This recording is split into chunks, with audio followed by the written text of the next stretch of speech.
We have agreed in the...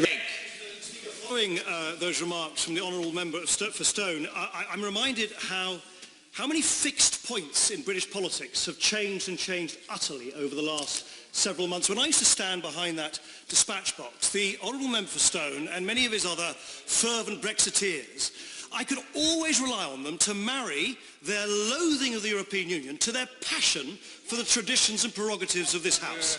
That was their raison d'etre, that they hated Brussels as much as they loved the House of Commons.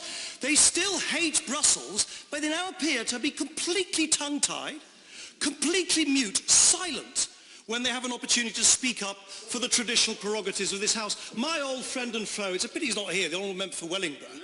I mean, he, poor man, was reduced a few minutes ago to giving this sort of obsequious feather duster question to the Secretary of State, rather than actually taking the opportunity of saying that this place, in keeping with the greatest traditions of the mother of all parliaments, should hold this government to account for what it's going to do now, since the government does not have a mandate on how to exit the European Union after the referendum on the 23rd of June. And that is what is at the heart of this debate today. The other thing I would observe is, as the Conservative government, who would have thought, a government of the Conservative Party, the party of tradition, of the venerable principles of parliamentary representative democracy, as they tiptoe away from those great traditions that they once espoused, they are doing two things.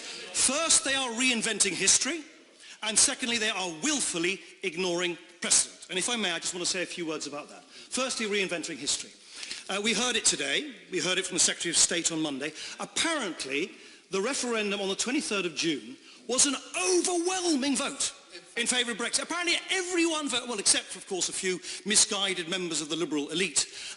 Everyone else apparently voted Brexit. It was overwhelming. No contest. Now, you know, search me.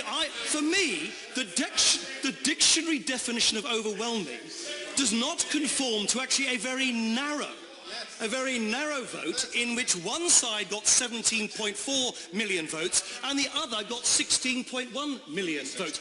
Search me, that's not, I think, an overwhelming mandate. But the reinvention of history continues. Now apparently the government, unique in this land, has a telepathic ability to tell us all the varied reasons that those 17.4 million people voted for Brexit. Extraordinary.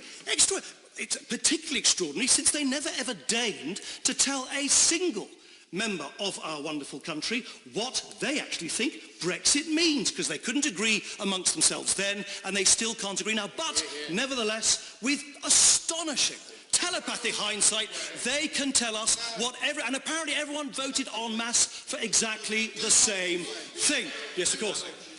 Not accept that the one thing that Brexit means is that we are leaving the EU. Will he not accept that? And will he not say on the floor of this House that he accepts that, he's not going to try and contravene that, he's not going to try and subvert it?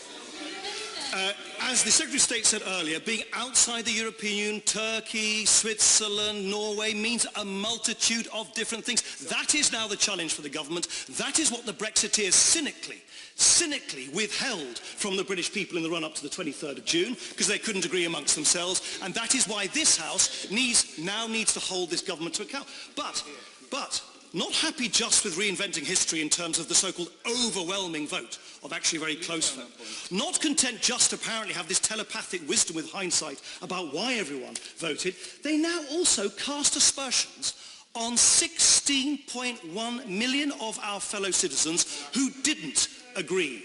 And I find it extraordinary, quite extraordinary, that the Prime Minister of our country, with no mandate of her own, had the gall to get up in front of her own party conference and basically imply that if you believe, as I believe, that we have a natural affinity, not just with one another here, not just with our constituents, not just with those communities we inhabit here, but with people living in other countries, in other time zones, in other hemispheres. In other words, if you feel there is something called British internationalism, which I believe to be a proud, liberal British tradition, you are apparently, according to her, a citizen of nowhere.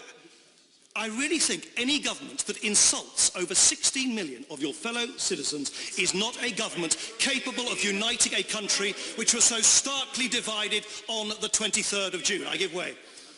to the right honourable gentleman for giving way.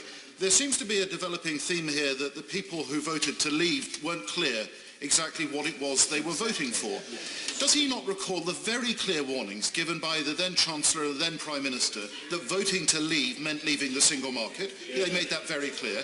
And does he also agree that leaving the European Union cannot mean the continuation of free movement and the application of European law that membership of the free market would require?